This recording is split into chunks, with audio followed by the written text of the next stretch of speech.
Good evening everyone. तो इस video में हम पढ़ेंगे फ्रैक्चर ऑफ क्लेविकल। तो फ्रैक्चर ऑफ क्लेविकल एक कॉमन फ्रैक्चर होता है ऑल एज ग्रुप में। कोई भी एज की ग्रुप होती है तो उसमें ये क्लेविकल फ्रैक्चर हो जा सकता है। इसका रिजल्ट क्या होता है कि मतलब fall on the shoulder some time and out stretch of hand. तो मतलब कि कभी किसी भी एज में हो सकता है और गिरने के कारण और शोल्डर के some time out stretch of hands होगा।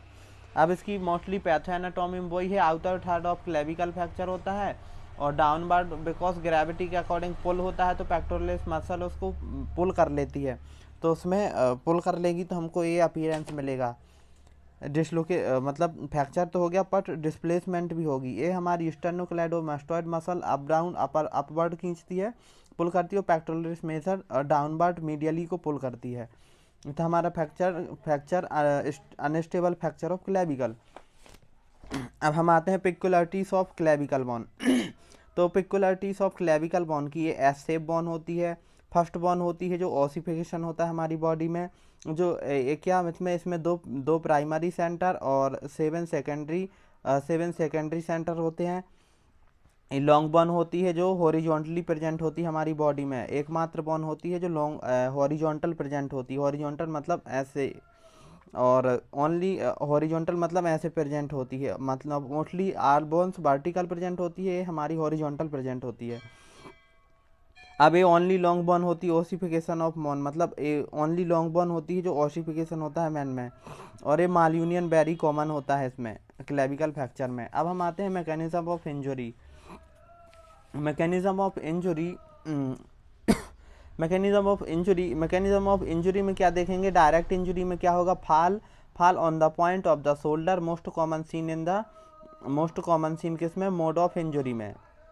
मतलब fall point of the shoulder, most common seen mode of injury according to mode of injury के अकॉर्डिंग।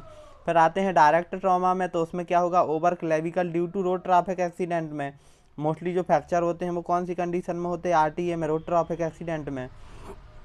और इसमें हम क्या देख सकते हैं? इनडायरेक्ट फाल होता है, out stretch of hand, mostly यही होती है फ्रैक्चर की कंडीशन में।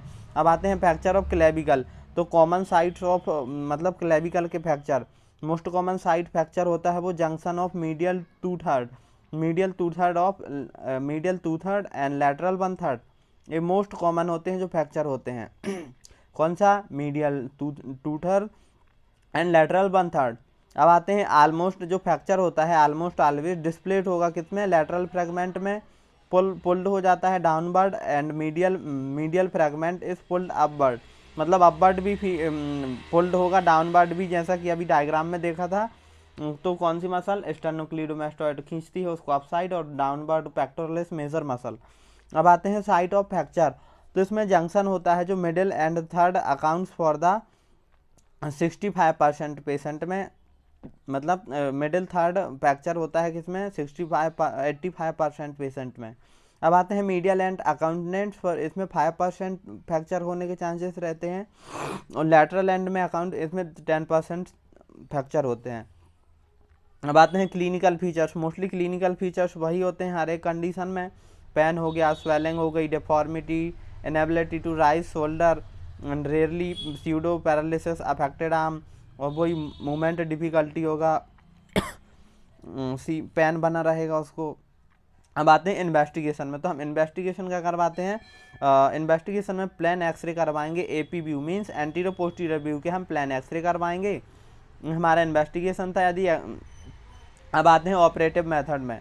तो ऑपरेटिव मेथड में क्या करते हैं? इंटरमेडुलरी नेल फिक्सेटर के वायर फिक्सेशन करते हैं, रिजिड प्लेट देते हैं, या फिर स्क्रू फिक्सेशन कर देते हैं।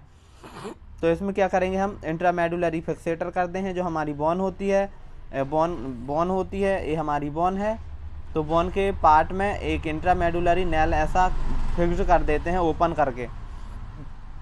अब आते हैं रिजिड प्लेट मतलब मान लो एक क्लेविकल एस शेप की है, तो इसमें प्लेट्स आती हैं जो एस शेप की होती हैं, तो वो इसमें प्लेट को लगाएंगे। और स्क्रू फिक्सेशन, स्क्रू मतलब मान लो एक क्लेविकल फ्रैक्चर है, तो ये यहाँ पर फ्रैक्चर, मान लो ये फ्रैक्चर हुआ है, तो यहाँ पर स्क्रू ऐसे लगा के ऐसा स्क्रू को फिक्सेट कर देते हैं। फिर ये फ्रैक्चर था, तो फ्रैक्चर में यहाँ पर स्क्रू ऐसा लगा के इसको रिडक्ट करके जोड़ देते हैं। फिर इसमें हीलिंग की प्रोसेस स्टार्ट हो जाती है।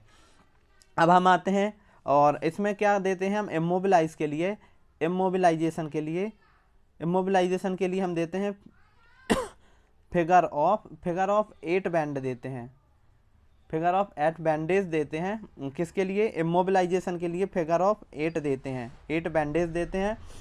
किसके लिए? इमोबिलाइजेशन के लिए। तो ये है हमारा फिगर ऑफ 8, फिगर ऑफ 8 है, क्लेविकल फ्रैक्चर्स में देते हैं और इसमें ट्राइंगुलर स्लिम रहता है, फिगर ऑफ 8 बैंडेज होता है। इसको 10 से 14 दिन मतलब इंजरी के आफ्टर में, और इसमें क्या होता है कि इमोबिलाइज रहता है। तो इमोबिलाइज रहेगा तो पेन से रिलीफ रहेगा, इंटरनल फिक्सेशन रिडक्शन करके इस इमोबिलाइज को बांधते हैं।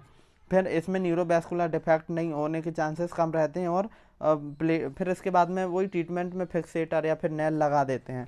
अब हम आते हैं इंडिकेशन क्या थे, जो कि हमने जो ट्रीटमेंट दिया उसके इंडिकेशन में क्या ओपन फ्रैक्चर है, नॉन यूनियन है, या फिर इंजरी है, न्यू वैस्कुलर इंजरी है, फ्रैक्चर पेनिट्रेटिंग स्किन को पेनिट्रेट कर गई है, या फिर नियर एक्रोमियोक्लेविकुलर जॉइंट में भी इंजरी कर दिया है, या फिर शॉर्टनिंग हो जाएगी 2 सेंटीमीटर से कम, और फिर यदि मतलब 100% डिस्प्लेस भी हो जाता है तो उस कंडीशन में हम ये यूज़ करेंगे। क्या करेंगे? इंट्रामेडुलरी फिक्सेटर के बायर रिजिड प्लेट करेंगे, स्क्रू का फिक्सेशन करेंगे और फिगर ऑफ 8 देंगे, फिगर ऑफ 8 देंगे। फिगर ऑफ 8 ये ऐसा होता है, ये हो गया फिगर ऑफ 8, फिगर ऑफ 8 देते हैं। Thank you so much.